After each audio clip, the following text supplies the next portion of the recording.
Adin Ross is drowning in lawsuits, multiple class action cases with Drake over illegal gambling, 2 massive brand deals gone, his own platform Kick just betrayed him, and he's running back to Twitch like a kid who got bullied at the new school. This is the same guy who interviewed Donald Trump in front of 580,000 viewers, the same guy who signed a $50 million deal with Kick. Now he's getting humiliated by Khabib in a gym, getting sued by Megan Thee Stallion's lawyers, and watching his crypto scams blow up in his face. But honestly, are we even shocked? The streamer who built his entire career platforming Tate and Fuentes is now shocked that karma showed up with receipts.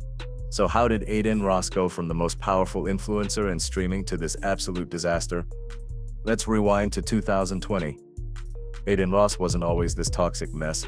He actually started like most streamers do, playing NBA 2K in his sister's house, grinding streams with barely any viewers, just another kid trying to make it. But he found his angle. Ross got connected with Bronny James through an NBA 2K group called Always Excelling. Yeah, LeBron's son. And suddenly this nobody streamer is playing video games with basketball royalty. That's when the numbers started climbing.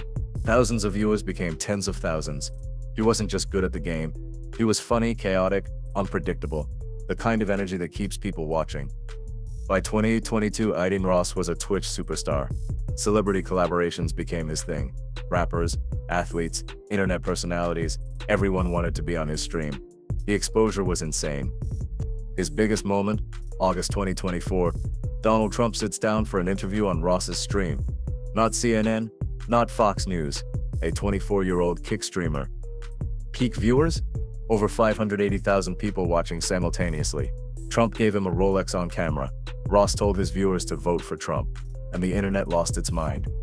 This was peak Adin Ross, untouchable, influential, making more money than most people see in 10 lifetimes, getting paid $50 million just to stream on Kick instead of Twitch. But here's the problem. When you build your empire on controversy, eventually the foundation cracks. Let's talk about those Twitch bans, because this wasn't just 1 or 2 mistakes. Adin Ross got banned 8 times. 8. April 2021. First ban. YouTuber Zayas drops a homophobic slur on Ross's stream. Ban number 1. But Ross didn't learn. He kept pushing boundaries, kept inviting controversial guests, kept letting his chat run wild with zero moderation. February 2023, the big one. His 8th and final Twitch ban. Permanent suspension for hateful conduct. What did he do? Displayed his completely unmoderated Kick chat on stream.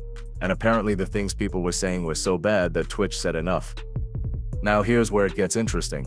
Just days before that permanent ban, Ross signed with Kick. $50 million.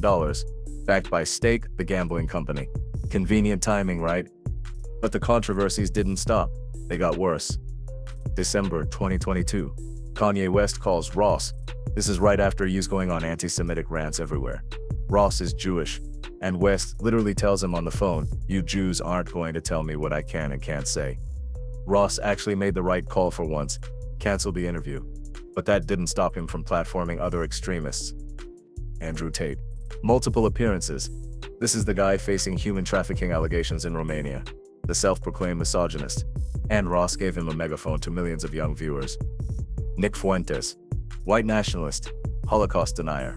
Ross had him on stream in October 2024. Fuentes proceeded to deny the Holocaust on camera. As he does, this is the pattern. Push boundaries. Platform extremists. Act shocked when people call you out. Rinse and repeat. Fast forward to 2025, and the consequences start piling up like unpaid parking tickets. First up, the MLG coin disaster. Early 2025, Ross teams up with FaZe Banks and Frank the Gods to promote MLG coin. It's a meme coin. You know, those cryptocurrencies that are basically digital gambling with extra steps? They promoted it hard. Live streams to millions of followers, pumping the price, getting people to invest. Then the coin crashes, completely. People lost millions, and leaked screenshots show FaZe Banks in group chats blaming Adin Ross for the entire downfall. Banks eventually resigned as CEO of FaZe Clan. The backlash was that severe. Accusations of scamming fans, rug pulling, the whole crypto bro nightmare. Ross's response: the Banks screenshot is real, but MLG being rugged wasn't me. Classic deflection. Take no responsibility. Blame someone else. But that crypto scam was just the appetizer. The main course? Stake. October 2025.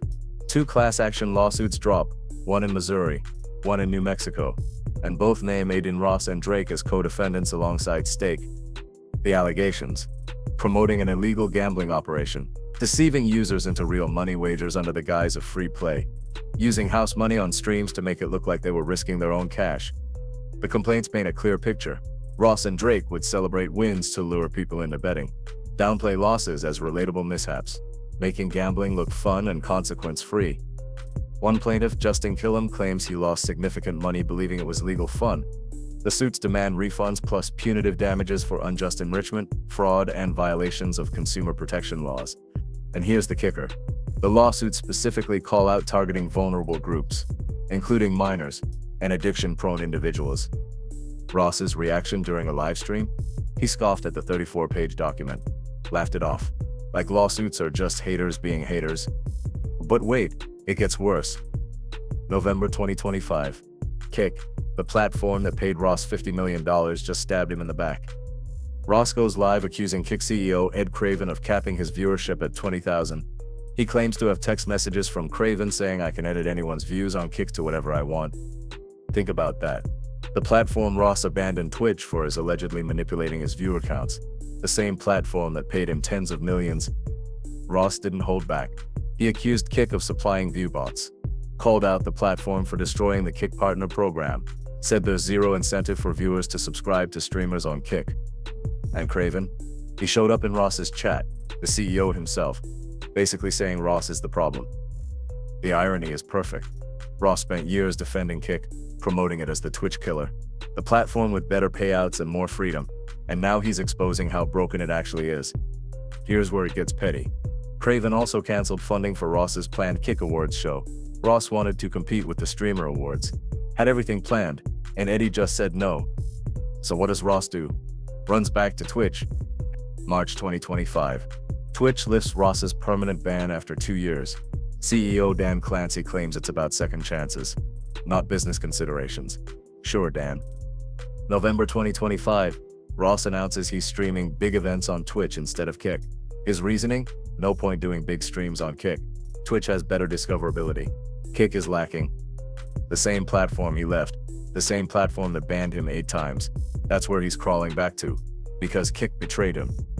And the drama just keeps coming. May 2025. Ross loses 2 major brand deals. Why? Controversial comments about Megan Thee Stallion. He went on DJ Academic's stream complaining, "My PR was finally getting better. I had 2 deals lined up. Lost both of them." What did he say? Made nasty comments about Megan Thee Stallion. Called out Doechie's behavior at the 2025 Met Gala. Just completely unnecessary shots at successful women. And brands said, "Nope, we're out. Not attaching our names to this." Then there's the Megan Thee Stallion lawsuit connection. November 13th, 2025. Ross has to sit for a deposition with Rock Nation lawyers. This relates to Megan's defamation case against Milagro Grams. Accusations that Tory Lanez paid media and influencers to spread misinformation about Megan after the shooting. The subpoena, reportedly served with a mariachi band. Rock Nation with the petty energy.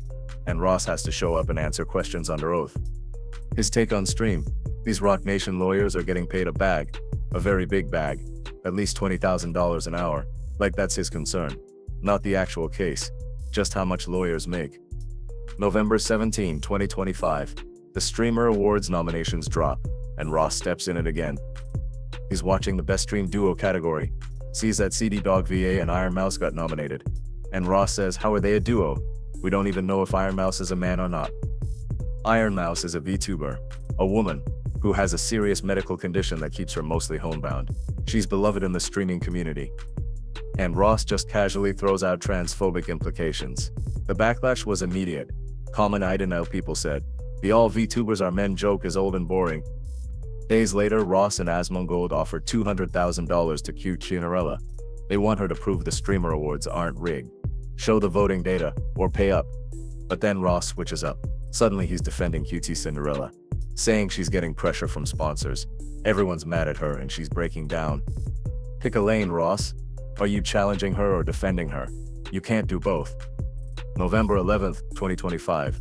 Ross decides to visit Khabib Nurmagomedov's gym in New York. Islam Makhachev is training for UFC 322. Ross shows up unannounced, wearing pink shorts, holding his phone to stream, walks up to Khabib like they're friends. Khabib's response, "Who are you? What are you doing here? Why you never ask?" Ross explains Ali Abdulaziz invited him. Khabib says he's not the boss here, straight and brutal. But Khabib lets him join the warm-up, and Ross gets absolutely destroyed, visibly exhausted, out of his depth. The fighters are questioning why he's on his phone during training. Makhachev jokes, "You calling police or what?" Khabib tells the camera, "Streamer today gonna be screamer." Everyone's laughing at Ross. By the end, Ross is thanking them for the honor, taking photos, and they tell him to ditch the pink shorts next time. The video hits over 100,000 views on YouTube. Everyone's watching Adin Ross get humbled. And honestly, it's satisfying. November 19, 2025, Ross is at a Playboy Carti concert with his friend Khabib. They're live streaming, and disaster strikes. A railing collapses. Khabib falls several feet, hits his head on the ground. Deep gash, heavy bleeding, needs immediate surgery. Ross abandons his stream, rushes Khabib to the hospital, and then goes on social media blasting the venue. The railing was improperly secured, completely preventable incident, unsafe conditions, and Ross is planning a lawsuit. "You are not going to hear the end of this," he said. For once, maybe he's right to be angry. His friend could have died. So here we are, November 2025. Let's take inventory of Adin Ross's life right now. Multiple lawsuits pending. State gambling cases. Megan Thee Stallion deposition. Potential venue lawsuit. Abandoned his $50 million platform. Running back to Twitch after burning that bridge 8 times. Lost major brand deals. Community divided on whether he's entertaining or just toxic. His crypto promotions blew up in scam accusations.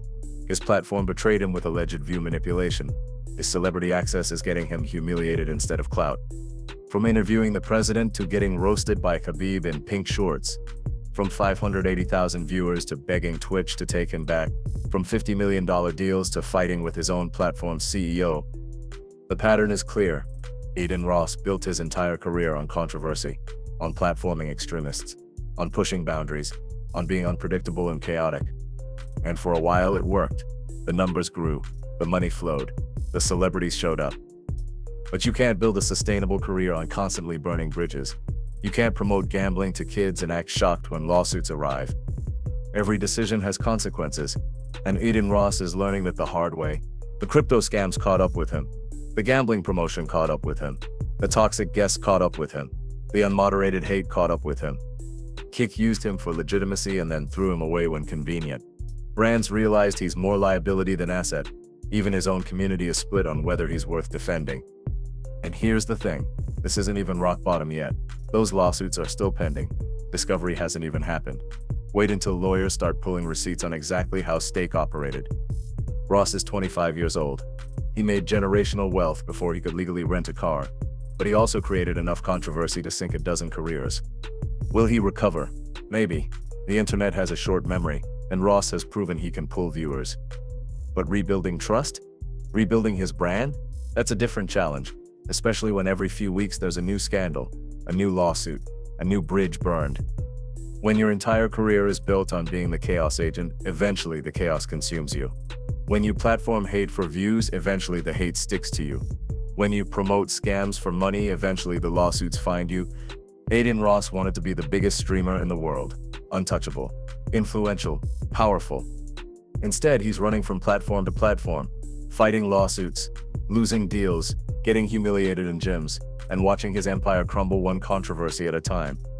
Karma doesn't forget addresses, and right now, karma is knocking on Adin Ross's door with a stack of legal documents and a list of burned bridges. So what happens next? Does Ross clean up his act and rebuild? Or does he double down and crash even harder? Let me know what you think in the comments. Is this the beginning of the end for Adin Ross? Or just another chapter in the longest-running train wreck in streaming history? Hit that subscribe button if you want to watch this disaster continue to unfold, because something tells me we're nowhere near the end of this story.